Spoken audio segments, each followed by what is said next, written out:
AEW had their blood and guts, their version of the War Games match, which was the closest version to the real War Games match that we've had since WCW folded in 2001.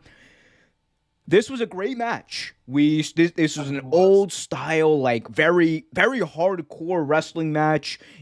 Sammy Guevara and I believe Dax Hardwood started the match, and then everyone entered afterwards. It had that old style feel, and it was. And you know what? What was great about it?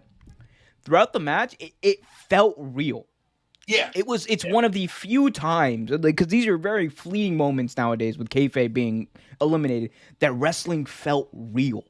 And that's the biggest, I think, compliment you can give up to a match like this. And we'll talk about the finish in a minute, but I thought the match, the way it was laid out, was great. It's always great to get the heel advantage. That's like, you have to do that. And then it's always great for, because it helps build people like Sammy Guevara. I thought the introduction of blood was, apt, because you promise blood and guts, you have to at least have blood. Maybe not the guts. I don't think anybody really wanted the guts, but I thought it was great. I thought the execution of the match was great. And the only thing I found annoying throughout the match before the end was the amount of times they went to commercial, which I understand on a TV show. It's harder to control that.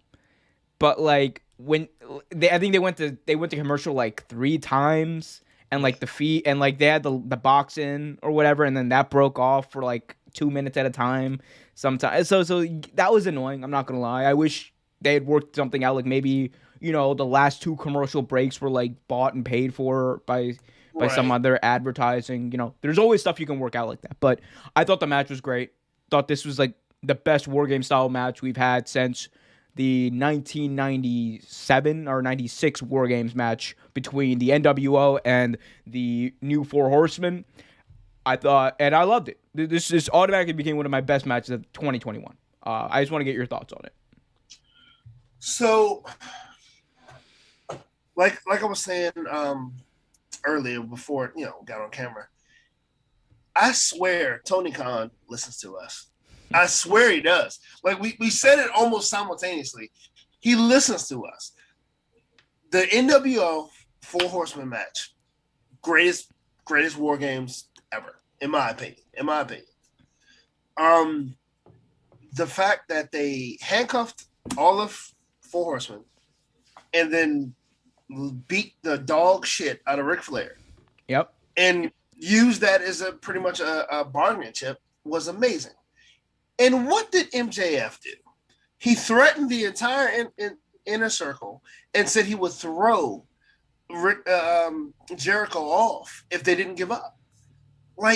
If that's not almost the same thing, it's then my name is Matt.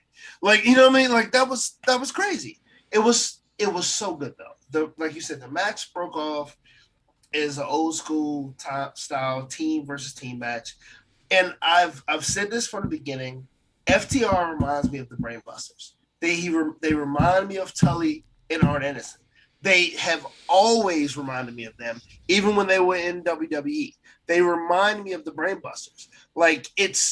And then you have Sean Spears. Sean could be one of the other members of the Four Horsemen. They remind me of the Four Horsemen so much, it's kind of crazy. It was just such a good match. The only thing that I thought was kind of off was that last bump at the end, that last spot at the end. I thought that was a little unneeded, and I thought MJF came through a little too stronger than he needed to be. I thought he was doing a Miz, and we all know what that means. I thought it could have did without that, but all in all, the match was great. It was a great match. It stole the show for me. Yeah, I mean, look, let's be honest. Blood and Guts was the show. It was an amazing show. I thought the match was obviously great. We've already put that over as much as we can.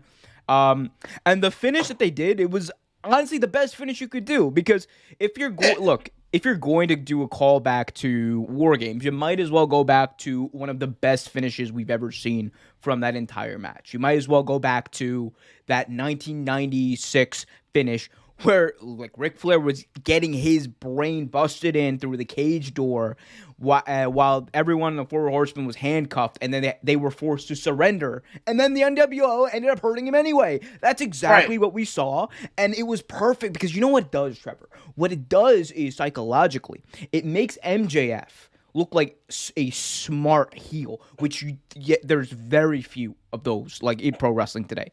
And I think he needs to be a smart heel in order for him to progress into his career.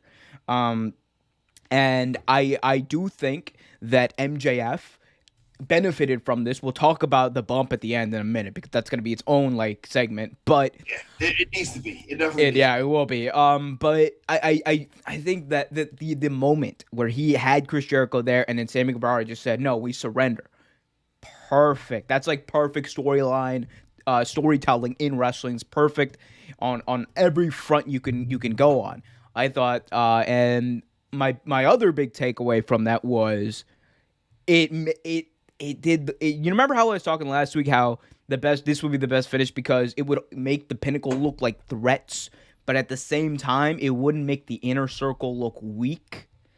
It's exactly what you right. accomplished here. It's exactly what you accomplished here. And then you can continue this feud later on into Double or Nothing or into even All Out or whatever, right? So there's multiple ways you can go here. And you also delivered on the match. So again, thought it was great. If I had to give it out of 5 stars, I would give it 4. I would give it like 4.5. It was a damn good match. Yeah, Definitely. Like you said, the storytelling was amazing.